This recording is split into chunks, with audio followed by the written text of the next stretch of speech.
L'œil malicieux, l'attitude juvénile, marinière et coupe en brosse, dois-je vraiment vous présenter Jean-Paul Gaultier?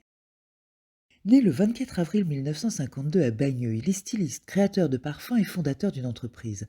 Sa grand-mère l'initie à la couture alors qu'il n'a que 6 ans et il s'entraîne sur son ours en peluche. Il débute dans les années 1970 par de nombreuses expériences dans de grandes maisons telles que Pierre Cardin, Jacques Esterel et Jean Patou. Puis il lance sa première collection sous son nom. Elle retient l'attention du monde de la mode, mais est un échec commercial absolu. Heureusement, un groupe japonais lui offre un soutien financier et il rencontre le succès. Il devient même incontournable. Nous sommes à présent dans les années 80 et ses défilés spectaculaires bouleversent le monde de la mode.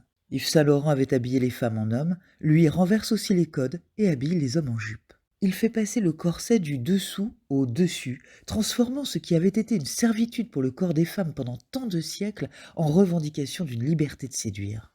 C'est aussi à cette époque que la marinière commence à devenir l'emblème de sa maison. Il dira à ce sujet: les pulls marins vont avec tout, ne se démodent pas et ne se démoderont jamais.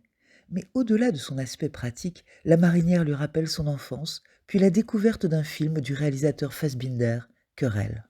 Mais plus que tout, il bouleverse les habitudes des défilés, où jusqu'à présent on ne voyait que de grandes jeunes filles minces.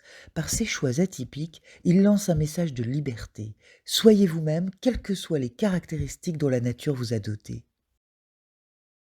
Même le choix de ses égéries est particulier. Rossi de Palma, une actrice à la beauté singulière, Madonna, une chanteuse provocante, Yvette Horner, l'accordéoniste populaire. Styliste inventif, il s'intéresse aussi à tout ce qui touche le spectacle et concevra les tenues des Rita Mitsuko pour le clip d'un de leurs grands succès, Marcia Baila. Il s'essayera même à la chanson, mais pour le découvrir, vous devrez patienter jusqu'au générique de fin. C'est en 1993 que, marchant sur les traces d'autres couturiers célèbres, il créera son premier parfum, dont les flacons, bustes d'hommes ou de femmes, sont des hommages à la grande couturière Elsa Schiaparelli et à celui que lui avait dessiné le peintre Léonore Fini. Il ne cesse de le décliner depuis. Même la mode enfantine n'échappera pas à sa soif d'invention.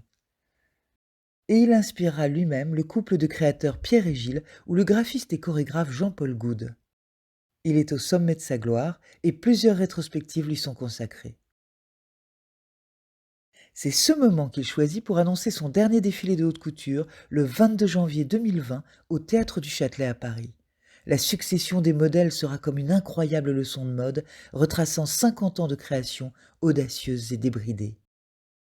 Le communiqué de presse qui suivra ce défilé mémorable commence par ces mots: nous avons le plaisir d'annoncer que la haute couture continue et continuera. Il y a fort à parier que Jean-Paul Gaultier saura encore nous étonner. La mode d'aujourd'hui, demain, tout de suite. Numéro, Rosso, beige maybe. Sky ou nylon, la tendance sera vinyle. Jean-Paul Gaultier.